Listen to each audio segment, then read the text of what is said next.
እንደምን አላችሁ ከክብር ዶክትሬቱ የተረፋችሁ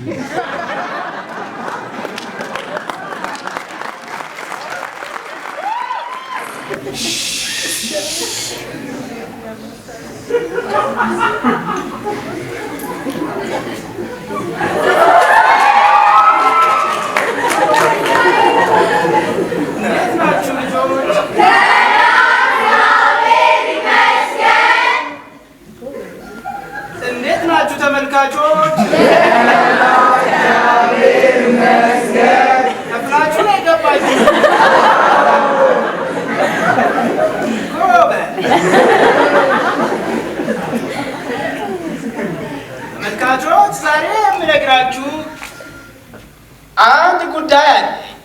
ዝግጁ ናችሁ?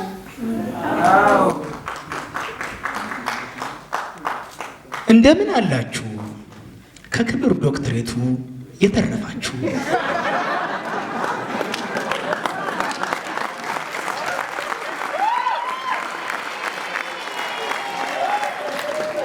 አንተ እሱ ጋር በጣም አትሳቃ።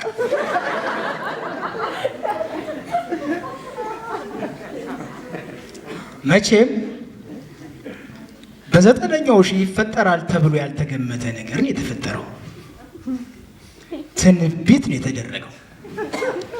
አምላክ የሰው ልጅን በደዌ በመቅሰፍት በመብረቅ በጎርፍ በመሬት መንቀጥቀጥ ይቀጣል እንጂ በዶክትሬት ሲቀጣ መመልከታችን በእውነቱ ይሄ በዘጠነኛው ሳይሆን በ11ኛው ሺህ ላይ መሆናችንን ያመለክታል።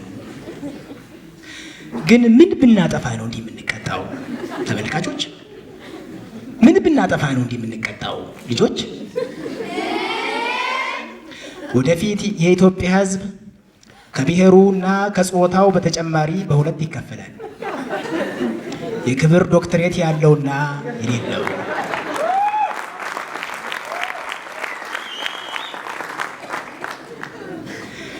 አምላክ በፍርድ ቀን ኃጥአንን ሊቀጣ ሲመጣ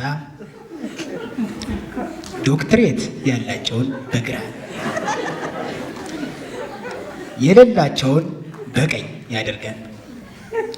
ይብላኝ ለኔ በግራዬ በኩል ስለማላይ ስደናበር ገሃነመ ምገባው።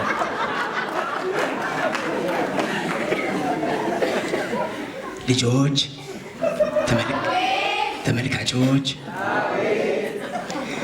ያገኘውን ነገር ሁሉ ኢሉሚናቲ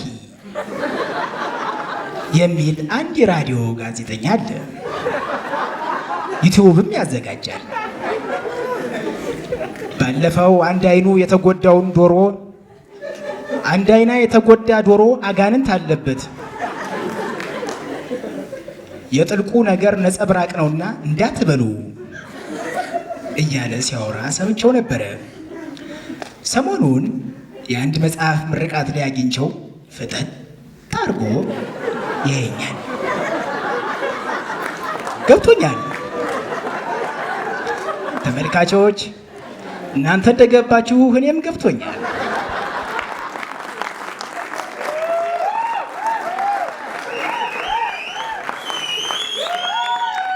አንድ አይና ስለሆንኩኝ ኢሉሚናቲ መስየው ነው።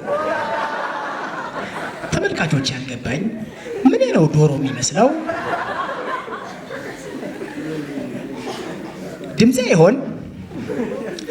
ዛሬ ጊዜ ቆንጆ ሴት አይተህ ለመቅረብ ያክል አይንህን ጨፍነህ ጠቀስ ብታደርጋት በጌታ በኢየሱስ ስም የ666 መንፈስ የተወጋ ይሆን ትለብላ መልስ አንተኑ ትለክፋለች እንጂ መልከፍ አትችልም።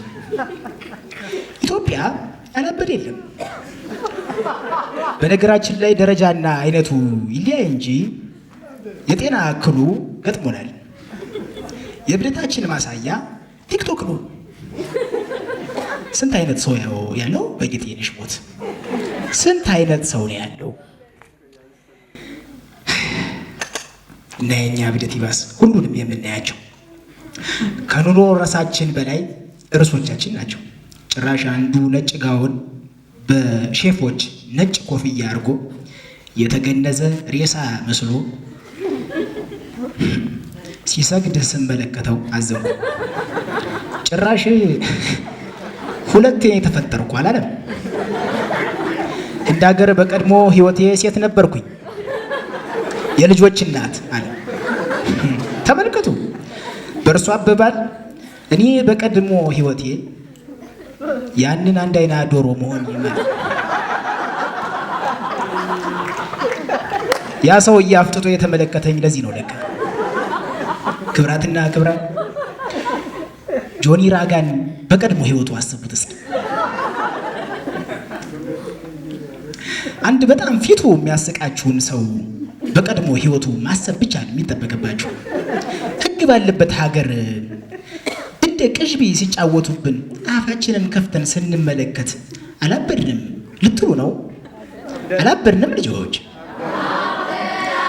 የዛሬ አበባዎች የነገ ፍሬዎች፣ እናንተ ተመልካቾች የዛሬ እንግዶች የነገ ከፋዮች፣ በተያያዘ ክንዳችን አንድ ለመንገድን እናሳድጋለን። ከዚህ በመቀጠል ስራዎቻቸውን የሚያቀርቡት አስታወሰኝ፣ ህሊና ደሳለኝ ከእናንተ ከተመልካቾቻችን ጋር መልካምና የአማራ ቆይታ ይሁንላችሁ ዘንድ ይመኛለሁ። አንድ ለመንገድ ሶስተኛ ምሽት